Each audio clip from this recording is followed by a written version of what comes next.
Տիկին Յոլյան, միջև հարցս կհնչեցնեմ, ուզում եմ անդրադառնալ Զարուհի Բաթոյանի հարցին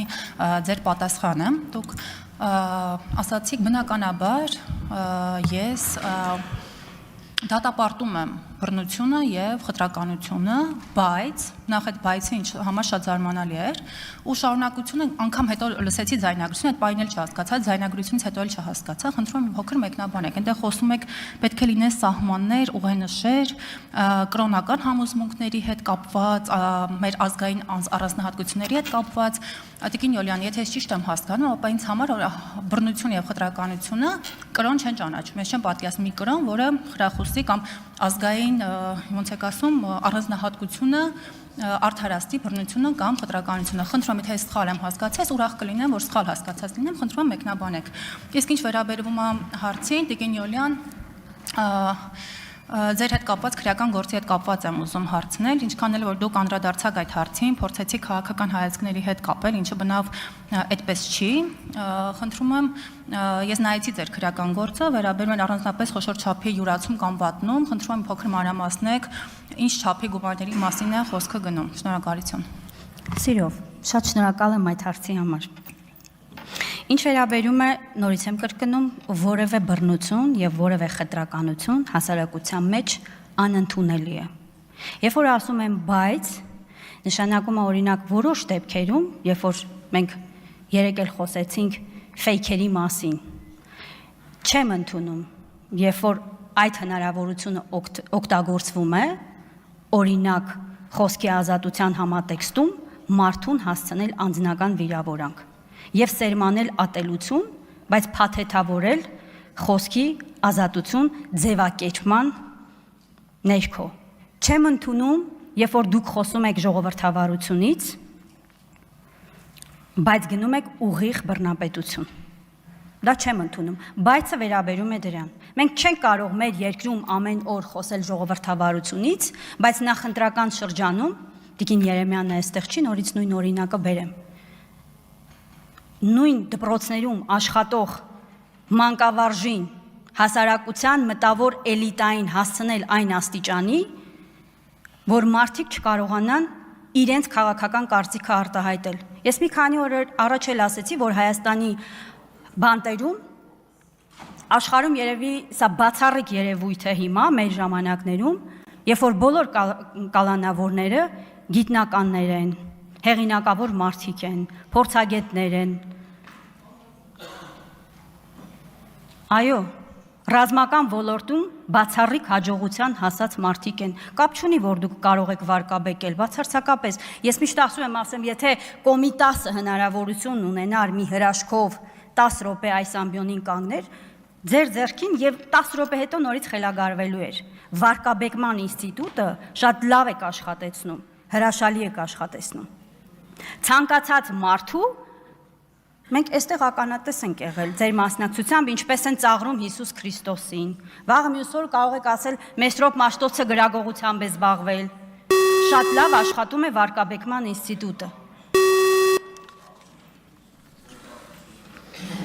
Տեղից մի արձագանքեք, հարգելի գործընկերներ, եւ լռեք։ Ավարտեցիք, Տիկին Յոլյան։ Հա, բայց ձեր հարցին չհասցրեցի պատասխանեմ, արձագանքից հետո։ Հեռունեք ժամանակ, Տիկին Յոլյան։ Հա, ունեմ ժամանակ, կներեք։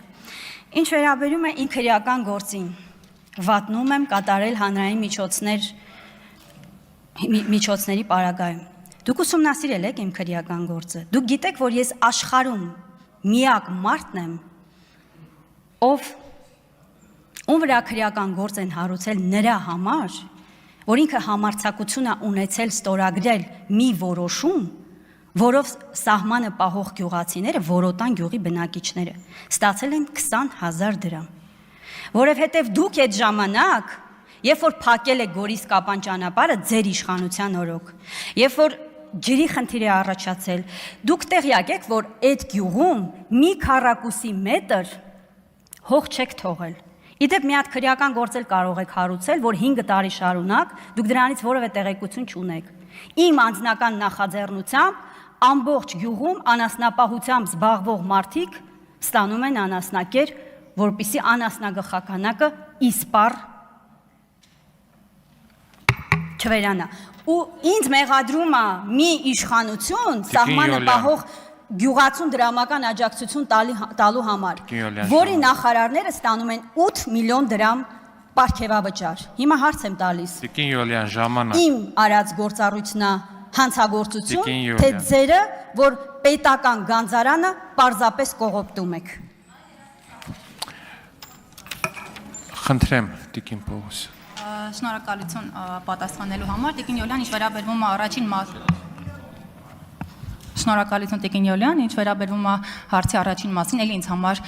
անհասկանալի է, ես դեմ եմ բռնության եւ խտրականությանը, բայց իսկ ինչ վերաբերում է թիրախավորելուն, հավատացեք, Տիկին Յոլյան, մեզ ընտրողներին, մեր ընտրազանգվածին, մեր համագիրներին, ձեր քաղաքական թիմից ավելի շատ ոչ ոք չի թիրախավորել։ Բավականին շատ, ու այդ ընդհանուր մենք էլ ենք շփվում մարդկանց հետ, այդ թիրախավորումները մարդիկ շատ դեպքերում իշխանությունները վախենում են, ասեն, որ մեզ են սատարում, որ թիրախավորումներ ու ֆեյքերից խնդրում եմ դուք գոնե մի խոսեք, Տիկին Յոլյան։ Ինչ վերաբերվում է շատ սիրուն եք ներկայացնում, բայց միգուցե դա համընկնելային ժամանակաշրջանի հետ, որ ընտրություններ են եղել, խորհրդարանական 21 թիվն է եղել, դուք սատարել եք Հայաստան դաշինքին։ Միգուցե համընկել է, թե չի համընկել։ Եվ նաև ուզում եմ խոսել, շատ խոսեցիք 2020 թվականի պատերազմի մասին, Տիկին Յոլյան, այսինքն մեր իմ կյանքը բաժանվում է մինչև պատերազմը եւ պատերազմից հետո, բոլորս էլ ունենք մեր մոտեցումները այդ հարցի վերաբերյալ, բայց երբեք դա չենք հանրայնացնում, չենք շահարկում, բայց ինձ հետաքրքիր է մի հարց կներեք, պարոն Ալեքսանյան, օրինակ դուք ձեր քաղաքական թիմի ղեկավարը, երբ պատերազմի օրերին հայտարարություն էր անում երկու կողմերին գնալ բանակցային սեղանի շուրջ։ Դուք ինչպես եք վերաբերվել այդ հայտարարությանը ու հետո այդ քաղաքական հայտնվել, շնորհակալություն։ Ընտրությունների մասին խոսեցիք, այսինքն արդյոք դա համընկել է։